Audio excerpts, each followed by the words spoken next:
in Lake Michigan last week. A strange virus is affecting cats in our area, killing some and forcing at least one shelter to make big changes. How easily could your pet get sick? Courtney Garris joins us with the details. New at 10. Very scary, Courtney. It is, Carol, and the problem with this virus is it spreads fast, and humans are actually carriers. Now, veterinarians are asking all cat owners to get their animals vaccinated so this doesn't turn into an epidemic.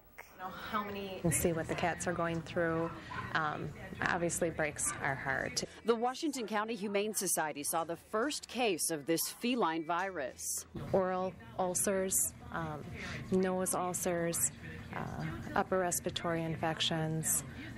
Sometimes you'll see them drooling from the mouth, not eating. It's a mutant strain of the Khaleesi virus. The Humane Society has more than 20 cats affected. Most of them have died. Have you had any cats that have it that have recovered yet? Unfortunately, no. No.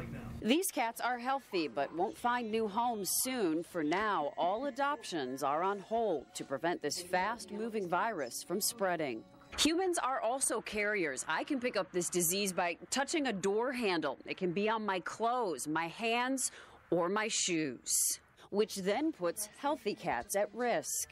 Right now we have basically an unprotected population of cats. A battle for veterinarians when it comes to containing this virus. We're just seeing the early stages of this, and we don't know, what the ramifications are going to be at this point.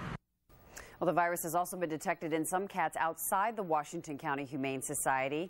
Humans can't get the virus, but as I mentioned, they can spread it. Carol? Courtney, is there anything that cat owners can do about all of this? Yeah, there is a new vaccine that protects cats. The vet I talked to tonight says your cat should get this vaccine. Yeah, better to be safe than sorry. Courtney, thank you very much.